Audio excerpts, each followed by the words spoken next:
Ang kwentong ito ay hango sa totoong buhay. Karanasan ito ni Manding. Taong 1963, Libas, Southern Leyte.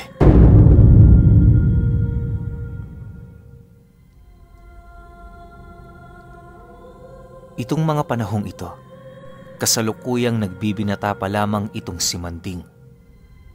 Konting description lang sa kanilang lugar. Doon kasi iikot ang kabuuan ng kwento. Malayo sa mga pangkaraniwang baryo, matatagpuan ang lugar nila Manding sa gilid ng paanan ng bundok. Hindi madali ang pagpunta roon, gawa ng napakasukal pa noon ng mga daan sa Libas. Yung mga daan, animoy mga toril at pastulan. Halos milya-milya rin ang iyong babagtasin kung sakali mang galing ka sa bayan. Sa lugar nila, purong mga kakilala at pawang mga kadugo lamang nila ang nakatira.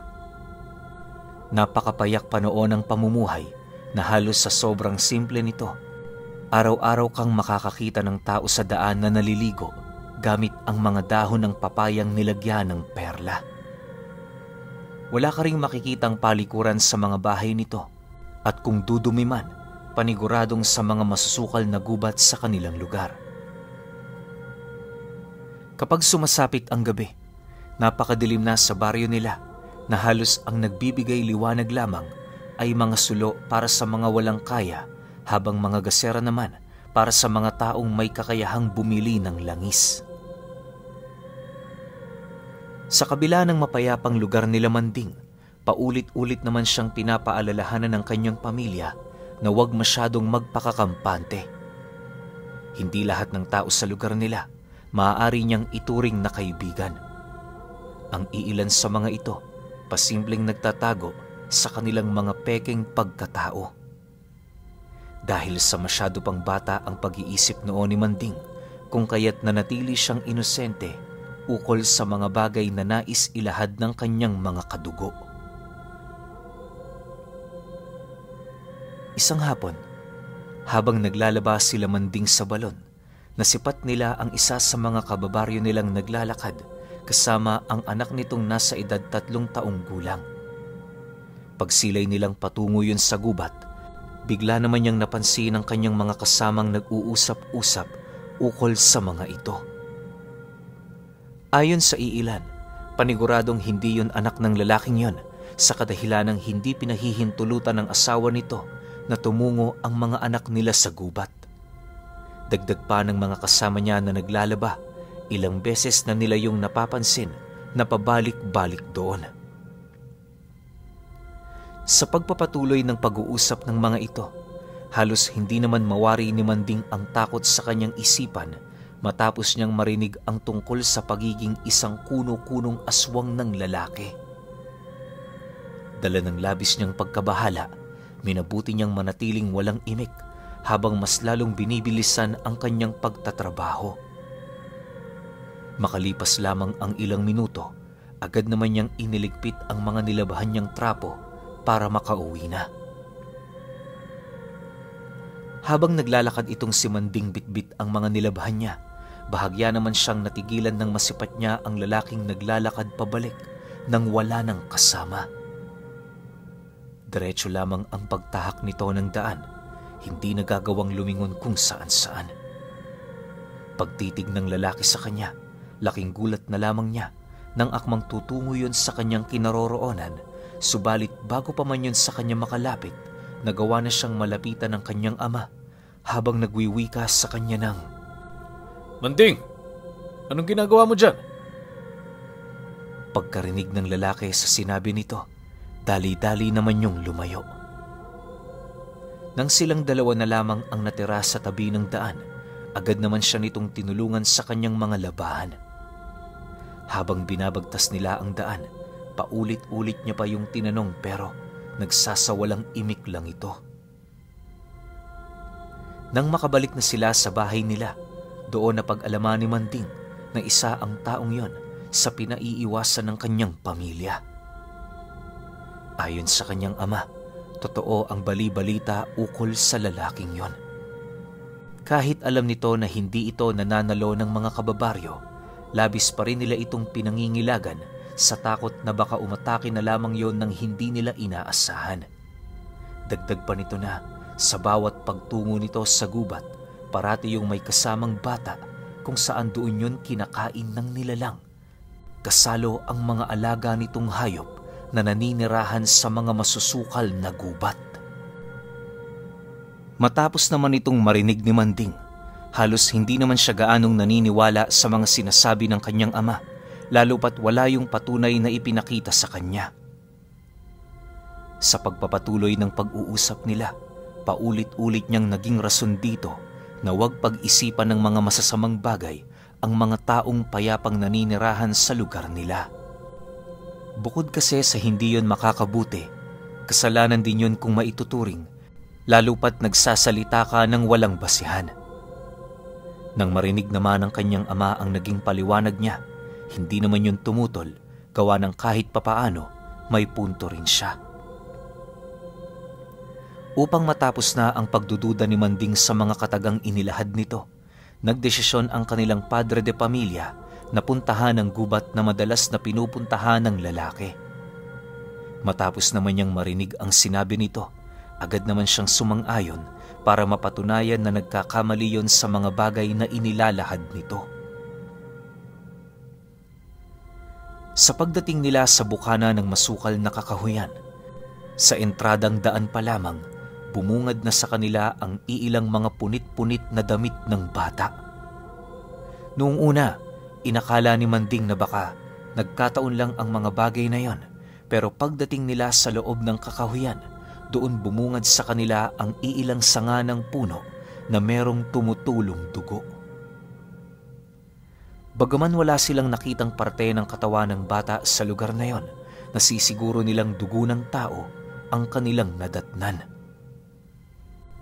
Maya-maya pa, nang makaramdam na siya ng takot sa kanyang katawan, agad naman siyang nagsenyas sa kanyang ama na babalik na sila sa bahay nila. Matapos naman itong maunawaan ang mga ipinaparating niya, dali-dali naman siya nitong nilapitan. Pagkaraan ng ilang minuto, doon pa lamang nakahinga ng maluwag itong si Manding matapos niyang masilayan ang kanilang tahanan. Sa pagsapit ng gabi noong mismong araw na yon, habang papatulog na siya, bigla naman siyang napabalikwas sa kanyang hinihigaan matapos niyang marinig ang boses ng kanyang ama na animoy merong kasagutan sa labas ng kanilang bahay. Pagsiwang niya sa dingding nilang gawa sa kawayan, laking gulat na lamang niya nang masipat niya ang lalaking nakatayo sa harapan ng ama niya. Nagkataon kasi noong malapit sa may entradang pinto ang silid niya, kung kaya't nakaharap talaga ito sa bakuran ng bahay nila. Sa pagpapatuloy ng kanilang pagmamasid, mas lalo pa siyang nakaramdam ng kakaibang takot sa lalaking yon, gawa ng sobrang kakaiba talaga ang ikinikilos nito. Isipin ninyo habang pinagmumurayo ng tatay niya, nakatingin lang ito, tahimik at animoy maiging nagmamasid. Ang mas ikinabahala niya pa sa lahat ay ang kawalan nito ng reaksyon sa anumang bagay na sinasabi ng kanyang itay. Dahil dito, doon na dahan-dahang napaniwala itong si Manding na aswang nga ito. Ano ngang ginagawa mo rito? Ba't ka pumunta ng ganitong oras? Nasisiraan ka na ba ng bait? Wala kaming ginagawang masama sa'yo Pero kung pamilya namin ang tipo nyo, abay hindi namin kayo uurungan. Mga demonyo kayo. Sumusobra na kayo. Wika ng kanyang ama sa lalaki. Matapos nitong makapagsalita, bigla naman siyang napasigaw nang masipat niya yung hinugot ang piko sa tabi ng kinatatayuan nito. Hindi biro ang talas ng pikong yon, gawa ng araw-araw itong hinahaguran ng kanyang ama ng batong ginagamit nila pampatalas dito. Bukod kasi sa napakadali nitong gamitin sa pagbubungkal ng lupa, ginagamit din nila ang bagay na yon para magsilbing katuwang ng palakol tuwing sila'y nag-iimbak ng mga panggatong. Nang masipat naman ng lalaki ang ginawa nito, agad naman yung tumalikod habang nananatiling walang imik. Paglabas nito sa bakod ng kanilang bahay, laking gulat na lamang niya nang magbitaw ito ng nakakapangilabot na babala. Perwisyo ang pamilya ninyo. Masyado kayong nakikialam sa mga bagay na hindi nyo naman dapat pakialaman. Pasensyahan na lang tayo kung tayo man ay magkatalo-talo. Wika ng lalaki sa ama niya. Matapos naman itong marinig ng kanilang padre de pamilya, hindi na nito napigilan pang pagmumurahi ng lalaking yon habang naglalakad ito papalayo. Maniwala kayo o hindi, ilang metro pa lamang ang nilakad nito, bigla yung naglaho sa paningin nila Manding. Sa pagpasok ng kanyang ama sa bahay nila, agad naman yung hinagka ng nanay niya habang umiiyak. Dahil sa mga pangyayari, agad naman nilang pinag-usapan ang tungkol sa lalaki at ang mga bagay na kinakailangan nilang gawin upang mailigtas ang kanilang pamilya mula sa pagbabantang narinig nila. Kinabukasan, paggising ni Manding, nadatnan niya ang kanyang lolo at mga tiyuhin na naroon sa kanilang tahanan. Seryosong nag-uusap-usap ang mga ito ukol sa bagay na yon na para bang meron itong ginagawang plano. Ayon sa lolo niya, dalawa lamang ang maaari nilang gawin para manumbalik ang kapayapaan sa pamumuhay nila. Una, kailangan nilang palayasin ang mga nilalang na yon. At ang pangalawa, ipapatay ito. Dagdag pa ng lolo niya na hindi mahirap pumatay ng aswang kung sa tamang tao ka pupunta. Kahit may kapalit yung pera, hindi na yun mahalaga, basta ang importante maging ligtas sila. Matapos naman yung marinig ng kanyang ama, bigo yung makasagot sa kanyang lolo. Makalipas lamang ang ilang minuto, narinig naman niyang sumingit sa pag-uusap nila ang isa sa mga tiyuhin niya at nagwika ito ng, "Kung gusto mo, tol, kami na ang bahala dyan eh. Huwag ka nang magargila. Baka nakakalimutan mo. Marami tayong mga gamit. Ang kinakailangan lang natin, alamin kung ano ang pangontra para sa uri nito. Kapag nagawa na natin ang bagay na yan, sinisiguro ko sa'yo, hindi yan aabutan ng buwan sa lugar na ito." Nang marinig naman ng kanyang ama ang sinabi ng tiyuhin niya, bigla naman yung napangiti na para bang nasagot na nito ang problema ng kanilang pamilya. Makalipas lamang ang isang linggo, nagdesisyon na ang ama niyang bumisita sa bahay ng lalaki kasama ang mga tiyuhin niya. Hindi na sumama si Manding sa mga ito, gawa ng pinili ng kanyang amang manatili na lamang sa bahay nila. Kinahapunan, nang makauwi na ang grupo nito, doon naman niya napag-alaman na nagkaroon pala ng konting sagutan sa pagitan nila at sa pamilya ng lalaking naroon. Sa puntong yan, inaasahan na nilang hindi na sila makakaiwas sa gulo, lalo pat alam nila sa kanilang mga sarili, hindi rin magpapatalo ang mga nilalang na yon sa kanilang pamilya. Bago pa man maunahan ng mga ito ang panig nila, nagdesisyon na ang tiyuhin ni Manding na kumuha ng mga gamit.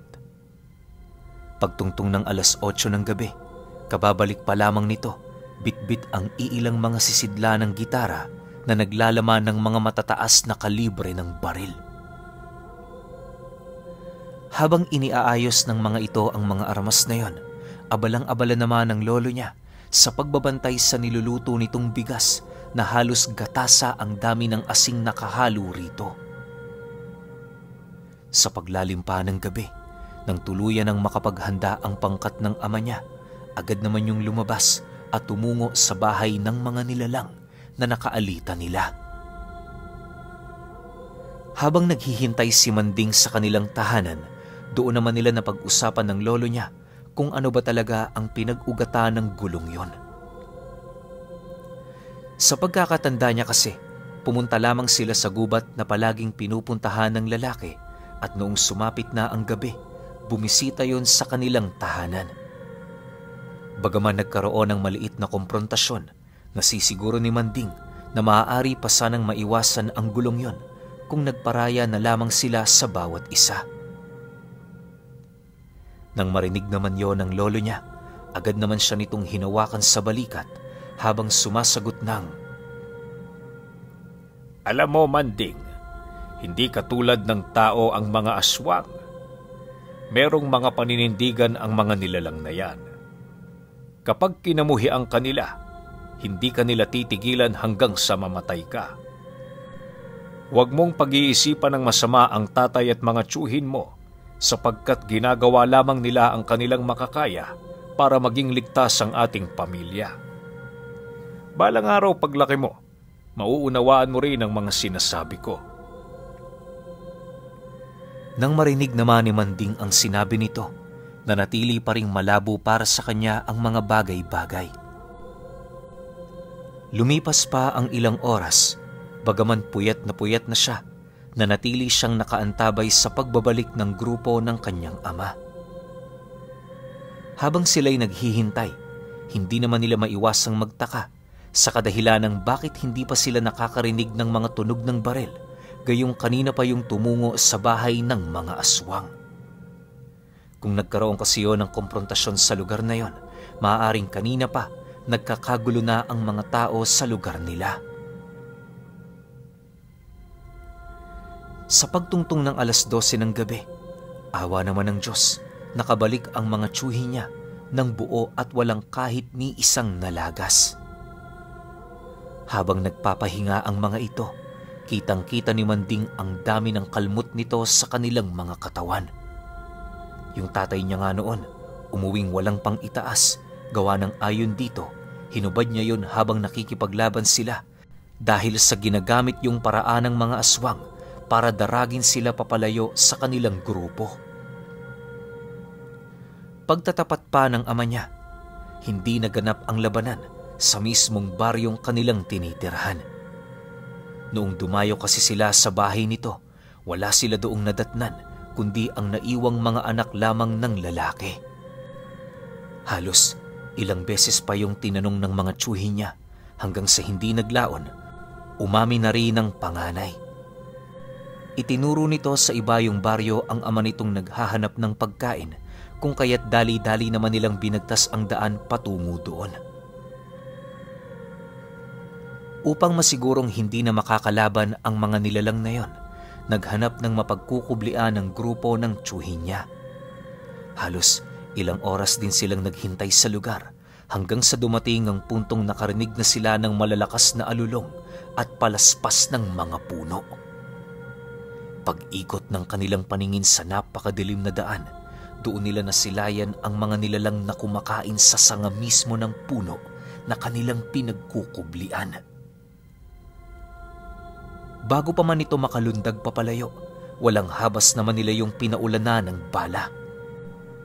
Pagkapansin naman ng mga aswang sa pananambang nila, walang takot naman yung sumugod para makipaglaban. Dahil sa bilis ng mga ito, halos suntok sa buwan na lamang kung tamaan ng kanilang mga armas. Pagkaubos ng kanilang mga bala, agad namang hinugot ng mga tiyuhin niya ang daladala nitong bolo na binabalot ng mga pangontra. Kahit alam nilang hindi pantay ang lakas nila kung ikukumpara sa mga aswang, nanatili silang nakikipaglaban alang-alang sa kaligtasan ng kanilang angkan. Sa loob ng kalahating oras ng kanilang pakikipaglaban, dadalawa pa lamang sa mga aswang ang kanilang napaslang. Sa dalawang yon, halos ibuhos na nila doon ang kanilang mga lakas, mapatay lamang ang mga ito. Dagdag pa ng ama niya na noong nakikipaglaban sila, hindi na nila inaasahang makakauwi sila ng buhay. Bukod kasi sa 10 aswang ang kanilang nakalaban, ramdam na din nila sa kanilang mga katawan ang matinding pagod. Mabuti na lang talaga, bago pa man sila masukol ng mga ito, dumating ang karagdagang puwersa ng mga tiyuhin niya, gawa ng lingid sa kaalaman nilang lahat. Bago pala nito isagawa ang planong yon, humingi yun ng tulong sa rebeldeng grupong malapit lamang sa kanilang lugar. Pagdating ng mga ito, bigla namang naalarma ang mga aswang na siyang naging sanhi upang paisa-isa silang tamaan ng mga balang may palamang kanin. Halos kitang-kita nila noon na animoy parang mga ordinaryong tao na lamang ang mga ito kapag tumatagos sa katawan nito ang bala ng baril. Maya-maya pa, matapos itong lipulin ng mga kasama nila, agad naman nila yung pinagtulungan na dalhin sa bundok.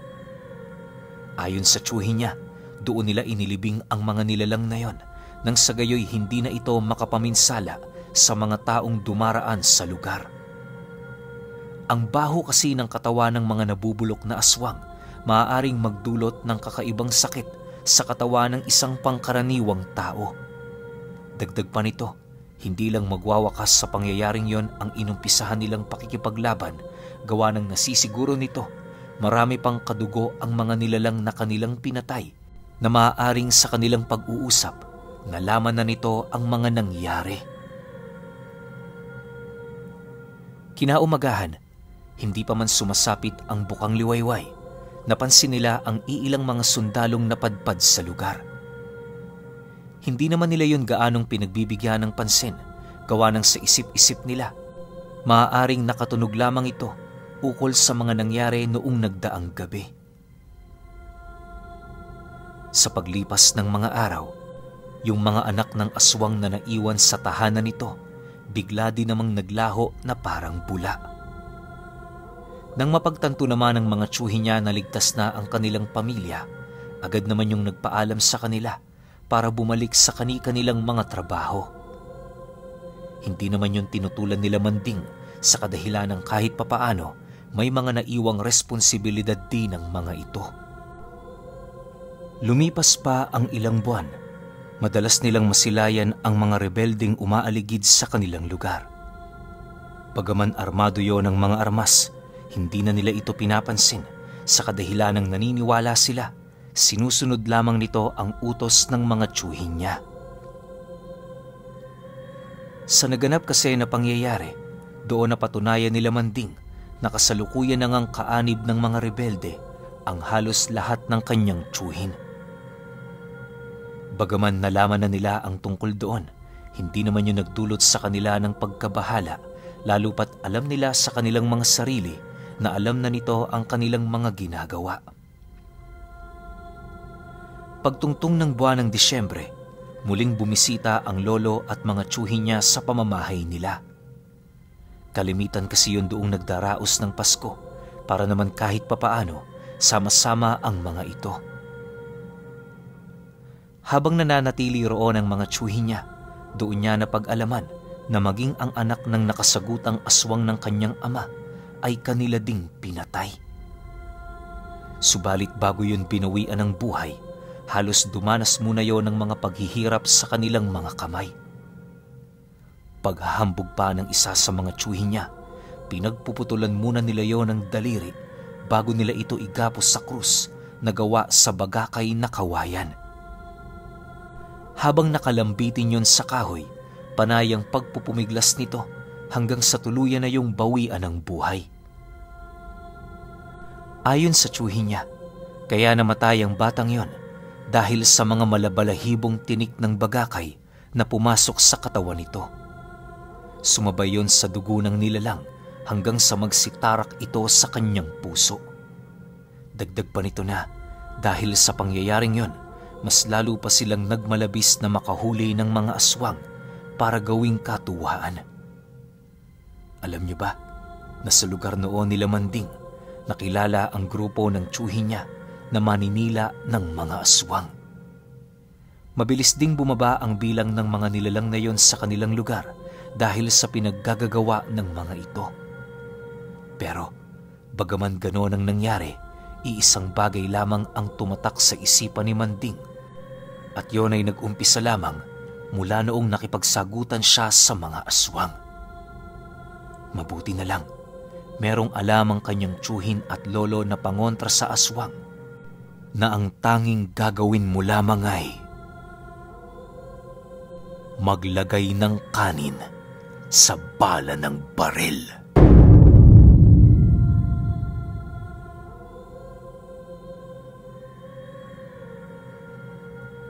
Okay, opinyon ko sa kwento, sayang naman yung kanin, no? Ulam na lang kulang eh. Hindi, biro lang. Alam nyo, isa rin yan sa mga mahuhusay na pangontra pagdating sa mga iilang mutya. Hindi ko na lang babanggitin kung ano yung mga kinokontra ng kanin na mutya, no? Kasi baka meron tayong listeners o meron tayong mga kapatid dyan na nagtatangan ng ganoong uring mutya. Tapos mamaya mapagtripan ng kaibigan niya, alam nyo yun, lagyan ng kanin yung bala ng baril, tapos paputukan siya kung saan, di ba? Delikado yan. Bukod pa dyan, meron pa tayo dyan yung lupa, dahon ng saging, tsaka gatas ng ina na galing talaga mismo sa dede nila. Yan ang pinakamalalakas na pangontra sa lahat ng gamit. Ultimo yung pinakasagradong libreta ng kakilala ninyong albularyo, kayang butasin, lalo na yung gatas ng ina. Yan ang pinaka nakakatakot, tsaka pinaka mapanganib na pangontra, lalong-lalo na sa mga may baon, tsaka yung merong matitinding kabal, kabahan na kayo. Pero, syempre, alam naman nating lahat na mahirap makakuha nun kasi sino ba namang nanay ang magbibigay sa iyo ng libreng gatas, di ba? Tsaka, mapapagana nyo lang yung epekto ng pangontra na yon kapag yung talagang mismong galing sa dede ng isang babae, no? Na bagong panganak. Siguro mga 1 linggo o 2 linggo pa lang yung sanggol. Yon, mabisa yon. Pero, wag nyo nang subukan. Please lang. Wag nyo nang gawin kung may kakilala kayong may agimat o mutya. Wag nyo na silang subukang kontrahin kasi sobrang lakas makapatay niya ng mutya. Hindi ko sasabihin yung klase ng mutya kasi delikado. Pero hindi lahat ng klase ng mutya kayang patayin nun. May mga iilan lang talaga tsaka bilang na bilang yun sa daliri. Pero yung mga gamit ng kaliwa, okay na okay basagin yan. Sobrang dali lang basagin yan. Pero syempre, ingat pa rin kayo kasi merong balik yun. Diba? Sorry, wala na ako nasabing opinion dito sa kwento ni Manding kasi naman sobrang ganda eh. Tsaka sobrang talino ng tsuhin niya na naisip niya na humingi ng backup. Pero alam niyo yung twist na bigla palang naging rebelde yung tsuhin nito ni Manding. Doon lang ako medyo nagulat. Pero syempre, kayo pa rin. Kung may opinion kayo sa kwentong ito, comment nyo lang sa baba. Yun lang. Hanggang sa susunod na kwento. Salamat.